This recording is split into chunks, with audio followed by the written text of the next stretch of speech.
अध्यक्ष महोदय, सन्मान्य सदस्य समीरजी कुणावाल साहेबांनी दोन मुद्दे मांडले. त्यातला पहिला मुद्दा जो आहे की ज्याच्यामध्ये त्यांनी सांगितलं की बाबा आताची जी हॉस्पिटल्स आपली सगळी एकूण आहेत, खूप महत्त्वाचा विषय आहे त्यांचा, कारण शासनाला पॉलिसी करावी लागेल अशा पद्धतीचा विषय आहे. कारण काय होते, बऱ्याच वेळा कॅन्सरचं आयडेंटिफिकेशन झाल्यानंतर ट्रीटमेंट होईपर्यंत तो 1st to 4th स्टेजपर्यंत जाऊ शकतो.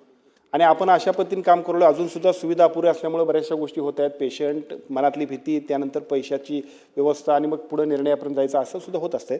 आपण जी आता पॉलिसी L1, L2, L3 ची केली त्याच्यामध्ये अगदी जिल्हा पातळीपासून तालुका पातळीवर सुद्धा कसा आपण उपचार करू हे एका बाजूला करतोय. त्याचा उपयोग होईल. पेशंटचा जो एकूण लोड आहे तो कमी येईल याच्यासाठीची उपाययोजना पुढच्या वर्षभरामध्ये अतिशय म्हणजे त्याच्यात चांगले रिझल्ट दिसतील. दुसऱ्या बाजूला सगळ्या खाजगी हॉस्पिटल्स की जिथं आपण MJPGYची योजना दिली तिथं सुद्धा या सगळ्या योजनेचा प्रभावी अंमलबजावणी करणं आणि उपचार करण्यासाठी सुद्धा आम्ही सगळे मंडळी काम करतो.